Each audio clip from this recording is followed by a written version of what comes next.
A no commentary version of this run can be found in the pinned comment in the comments section below.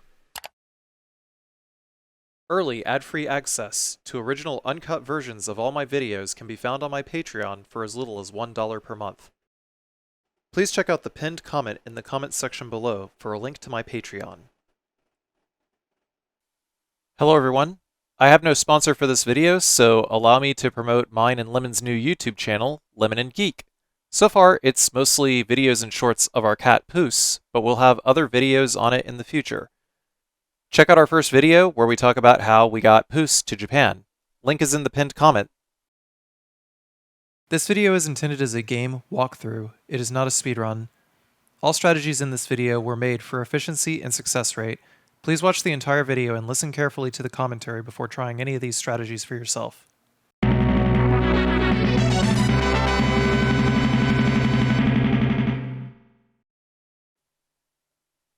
Hello everyone, this is a no damage playthrough of Gun Survivor 2 Biohazard Code Veronica. This is the arcade version of the game. So, Gun Survivor 2 Code Veronica is a sequel to Biohazard Gun Survivor, which is better known in the West as Resident Evil Survivor. It is an arcade game. Yes, the kind you put quarters into at an amusement center to play. A real cabinet of this is pretty rare, extremely rare. At the moment, I only know of one cabinet in the wild, but gonna slowly try to aggregate locations of said cabinet if I can. Anyhow, it's a two-player cabinet. The gun controller is not a gun, but a joystick. You could move forward, back, strafe left, and right, and turn by turning the gun. You don't actually aim the gun. It's a very odd game, but it's fun. This is on difficulty level C. Go ahead and roll footage here, which is normal. Higher difficulties are designed exclusively to force the player to pump money into the machine. I save stated between levels because I didn't really feel like dedicating myself to a full challenge and simply wanted to route the game. You can try it if you want. Score attacking requires many frame-perfect one-shot kills. In my opinion, such a challenge is really only worth it if you really like this game for some reason. So, consider this playthrough as a simple showcase of the game.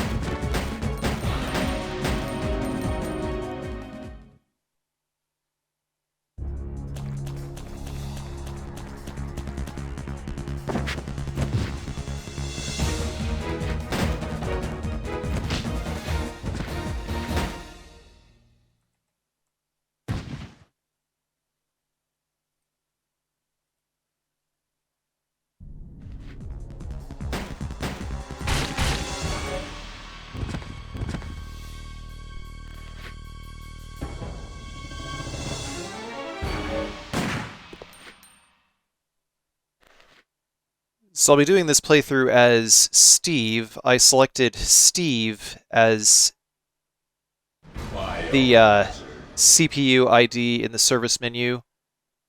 That is how I would be playing Steve.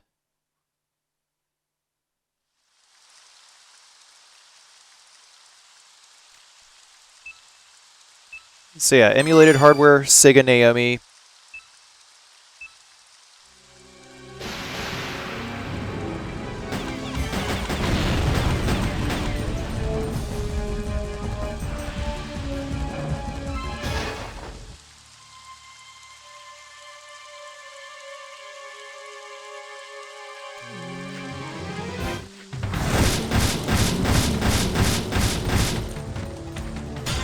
So the reason I chose to play Steve is because his default handguns, obviously the gold Lugers, shoot more bullets. And also Steve has dual submachine guns. I am pretty sure that it all averages out to higher damage in any case.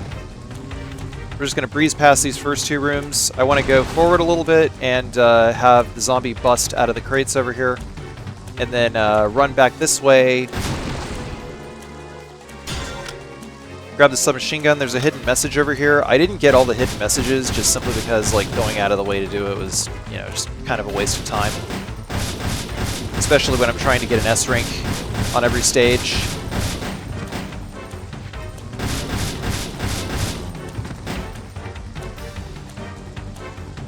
If you grab a med kit when you're at full health, you'll get 1,000 points. Score is necessary in order to get an S rank. You're not graded on accuracy, so don't worry. Like I said, this is basically a twin-stick shooter, like, you know, FPS kind of thing. So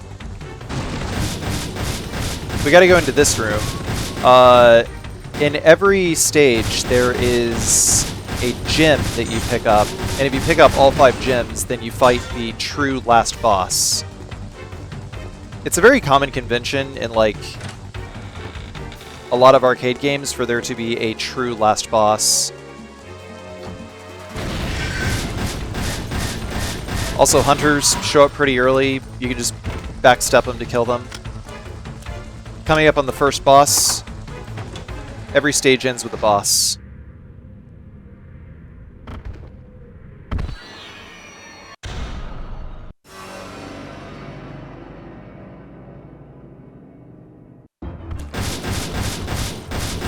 Pretty much every boss can be circle strafed. We just gotta stay backpedaling, going backwards.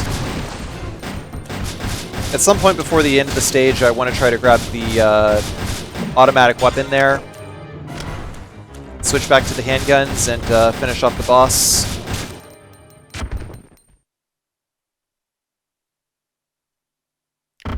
Most of the bosses in this game can be circle strafed to some degree.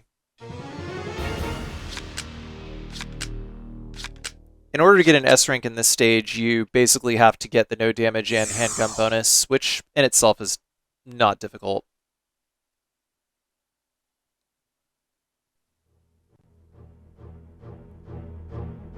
Stage 2, Official Residence.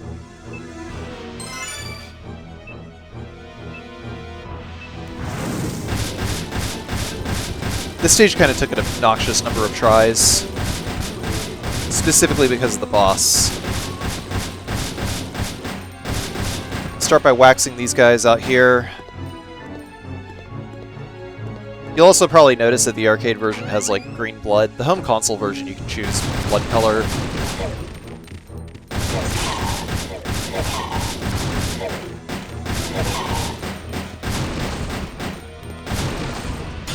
There's jewel number 2. If you head to the right, then you can find one of the secret messages, but again, not doing that. You can also break the lights on the wall for a little bit more score.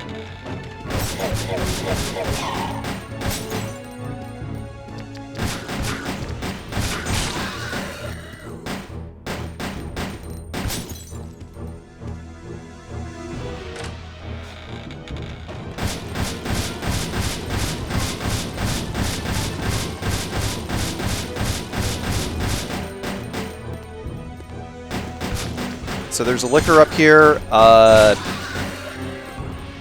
Recommendation is to try to get behind liquors as soon as possible and just keep circle strafing them until they're dead. Bandersnatches over here actually will not hit you unless they are squared up directly towards your model.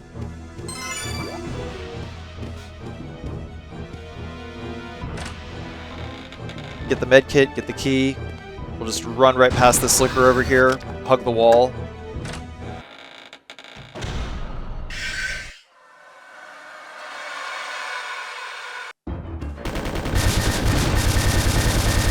So this guy, we're just going to circle strafe him, and when he's on the ground, with the, after shooting him with the machine guns a bunch, we'll just pause for a minute, wait for him to get back up.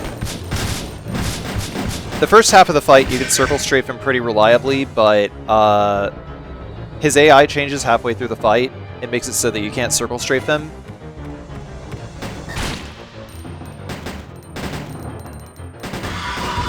I haven't really experimented with range very much, so it's probably possible to more reliably circle strafe, but anyhow, that boss sucks.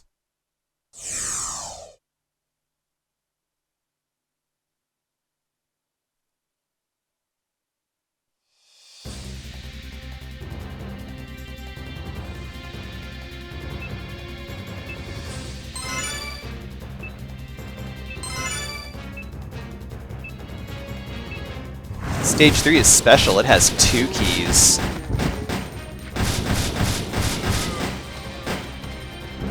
After getting rid of these guys, we're just going to make a rush for the door to get around the Bandersnatch.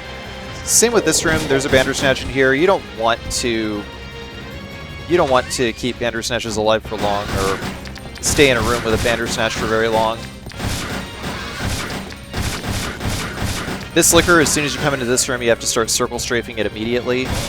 These zombies, you can deplete their HP while they're on the ground and generally kill them, but midway through, these other 2 zombies, if you deplete their HP, then they'll be in a glitched state. Like that zombie right there is just like glitched, and he just like... I just keep decapitating him over and over again, and he like... I can't kill him until I get up close to him. These spiders, just ignore them. We're gonna go upstairs first. It would seem that it's faster to go downstairs, but the reason why I chose to go upstairs first specifically was so that I could get the submachine guns. Also, there's drain demos here from Resident Evil 3.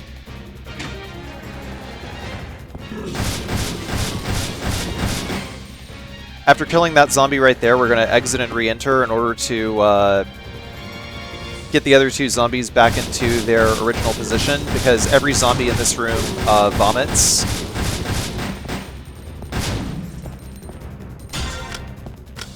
Getting the submachine gun here, it's like 50% submachine gun.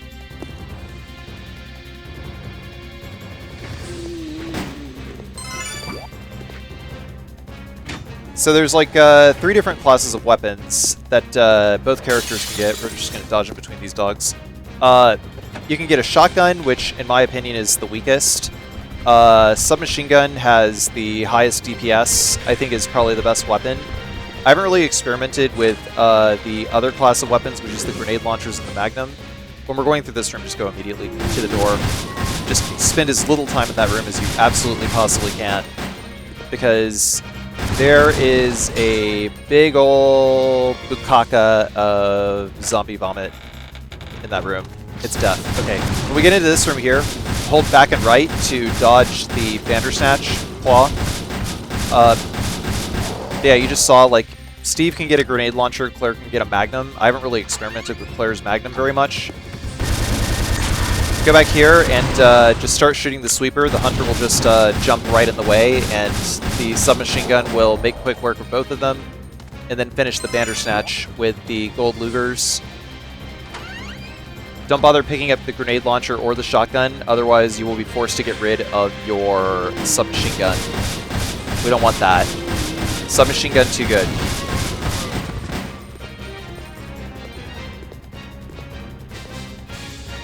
Once again, same deal. Get through the door as quickly as humanly possible. Also, yes, the doors do move this quickly on the real arcade version, I think. As soon as we get into this room here, we're going to hold up right to strafe forward and right and hug the wall, and then turn around. And then we're just going to snipe that Bandersnatch over there. You can see the shadow. I don't know if seeing that shadow from that far away is like a quirk of the emulator or what, but you can definitely snipe that Bandersnatch from far away. We got the 3rd jewel. Now we're going to go down the elevator, pick up more submachine gun rounds. We're going to switch back to the handgun and get rid of the Bandersnatch over here so that he doesn't hit us when we're going through the door. Yeah, you can see how easy that was.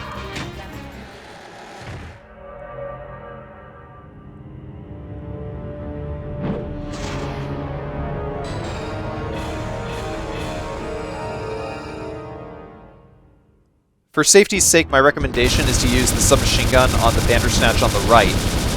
because Bandersnatches, they swing with their subjective right arms, so it makes it easier to circle straight to the right when dealing with Bandersnatches, as you can see.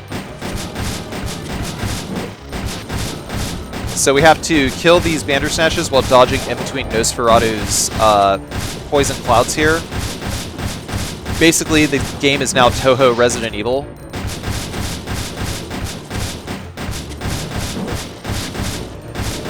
Just stay right there. Just stay shooting. Just stay shooting. When the Bandersnatches are out, then really all you have to do is just like move to corners, move towards corners, and let him sort of come to you. He does get a little bit faster once his HP reaches around half. Yeah, you can absolutely see why I decided to just keep the difficulty to difficulty C medium, because otherwise bosses just take like an absurd number of bullets to kill.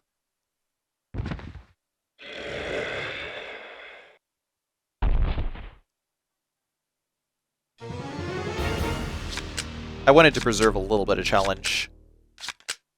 The no damage bonus on stage 3 is ridiculous. More than enough to get an S.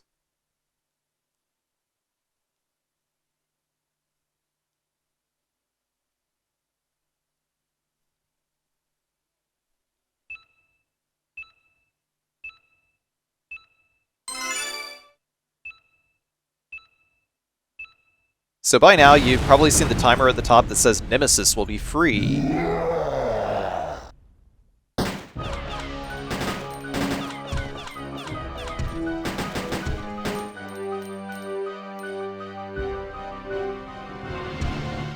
So in this stage, Nemesis is pursuing us. He will follow us from room to room. Why is Nemesis in Code Veronica?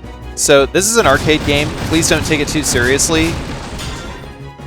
For the very same reason that there's liquors and like drain demos in this game. Anyway, once we get over to this bridge, we're going to backpedal. There's a pretty decent chance that we'll get critical hits here. Whenever you see the blink and hear the ding sound, that's actually a signifier for a critical hit. You have a limited window, maybe about like 2-3 frames. So it's like the crit window isn't too bad. I'm straight past those guys. And this guy, we're just going to shoot over here. We'll shoot the Bandersnatch. The whole point behind Nemesis is he's just here to punish players for taking too long at the cabinet. It's basically the game's way of saying, hey, it's time for you to give me more money. We're going to strafe to the left of the zombie so that hopefully we can avoid the Bandersnatch swinging at us from there. And we have a very, very, very limited amount of time to get max machine gun ammo before Nemesis comes in. And as soon as we're up here, we're going to huddle in this corner over here and snipe the Bandersnatch over here before Nemesis gets to the top, and then we're just going to start shooting. Yeah, you can see that Nemesis doesn't take any damage at all. This room, very, very, very tight timing.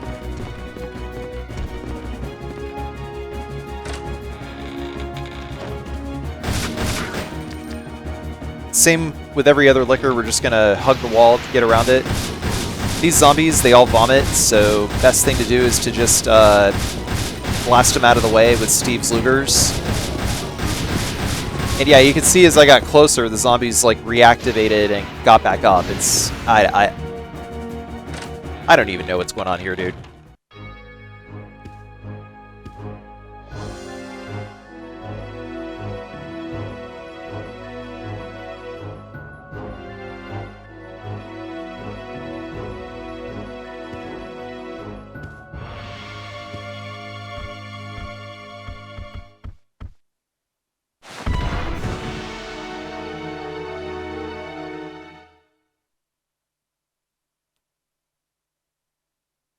As soon as the fight with the Widow over here starts, we're just going to circle strafe.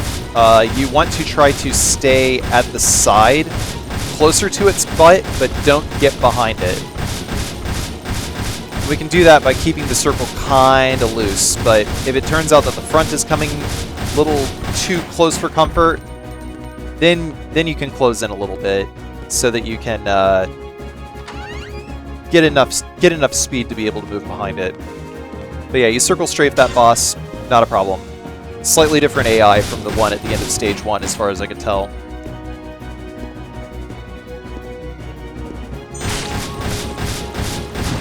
Scored a crit on that guy. Yeah, score attacking in this game, you get a lot of crits. Do not really recommend score attacking, to be honest, unless you really, really, really like this game. But I've seen a TAS of this game. TAS looks pretty cool. I'll link the TAS in the pinned comment, actually, because I actually learned a lot from it. So these lickers, there's 4 lickers in this room. We want to kill one of them if we can, and then exit and re-enter. Second licker over here. If you're far enough away, then he'll just leap at you. But same dealio, just circle strafe. Their attacks are not very fast at all, so getting behind them is not difficult. Now, over here, we want to delay picking up the key until we line ourselves up to get out, because there are hunters hiding in the boxes over here, and they will come out of the boxes once you grab the key.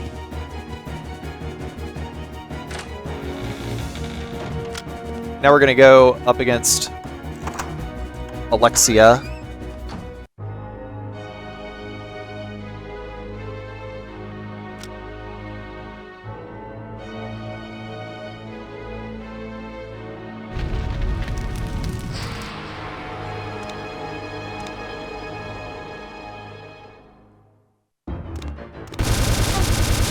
So, the trick to Alexia is we want to circle strafe, but not get too close, not stay too far. If we go too far, then the fire arc that she can hit you with will absolutely hit you. If you're too close, then she will hit you with her pimp slap.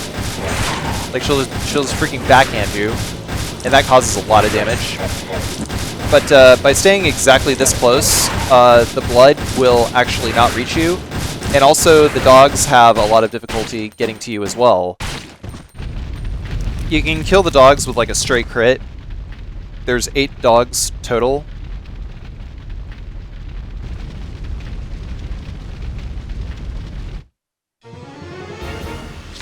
But that's the easiest strat that I've found for her.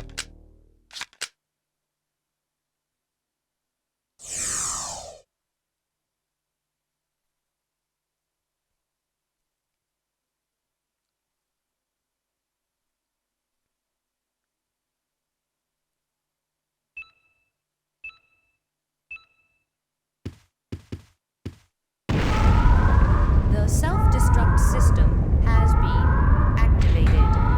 All personnel evacuate immediately.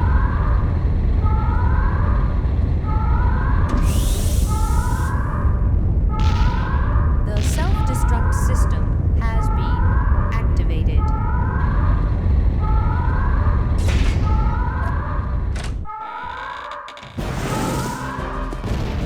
All right, so there's the final message right there at the merry-go-round.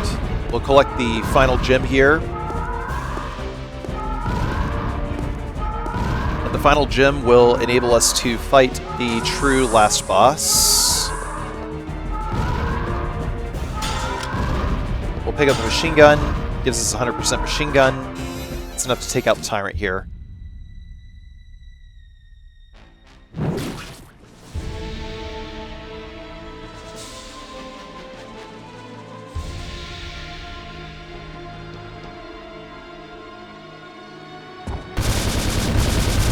So you can stay reasonably far away from the tyrant while circle strafing. Basically, the idea behind circle strafing is to sort of keep the enemy in one AI pattern while it tries to track you for targeting. But you don't want to go so far out of the way that you end up breaking its targeting.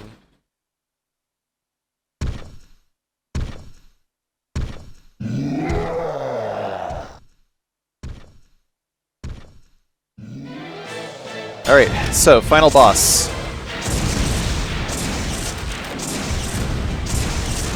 Yeah, this Nemesis is basically the same textures as the one from Resident Evil 3, And more or less, I guess, the same AI, same animations, super jank. The whole point of Nemesis was to just, like, come into play and, like, punch you and kill you in one hit. And you couldn't damage it. Basically a big wall of death that acts as the game's timeout mechanism. Nemesis is vulnerable in this fight, so you can actually kill it with just straight up handguns if you want, but I don't know, it's not really worth it.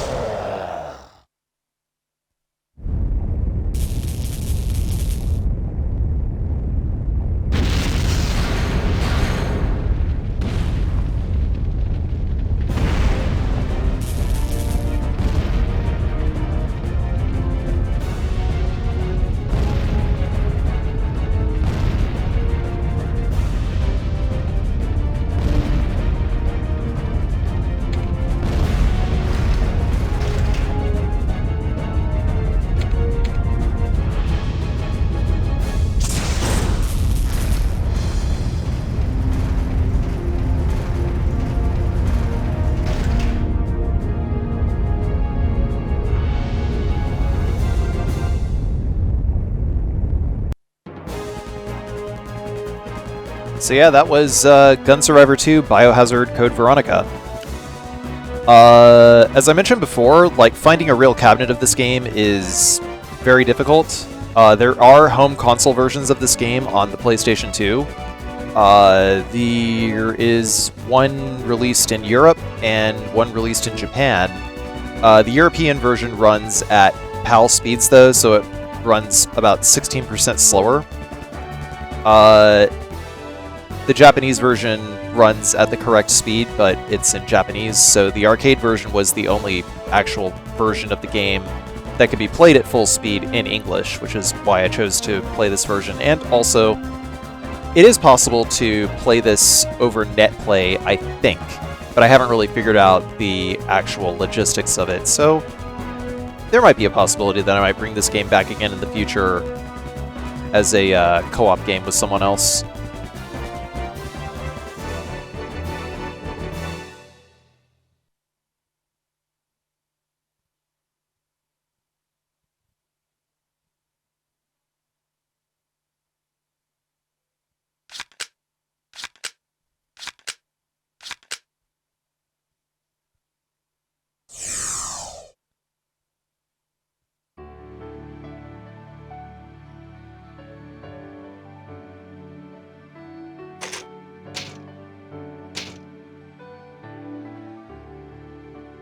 If you punch in another credit, then you lose your score.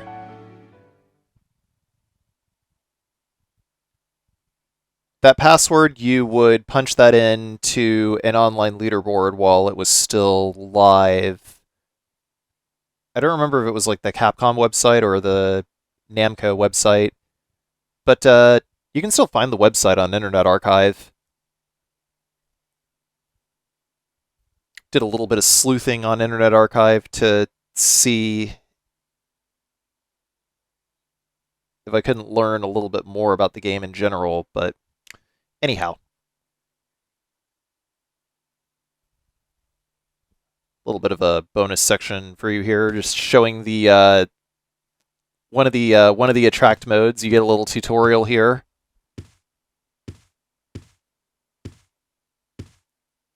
Yeah, you can see, like, you twist the gun to the left or right, turns you left or right. Pushing it moves you forward, back moves you back. Pushing to the left, you strafe. Left or right strafes. You can see the critical mechanic there. Yeah, you get like a silenced Uzi. Like, how cool is that?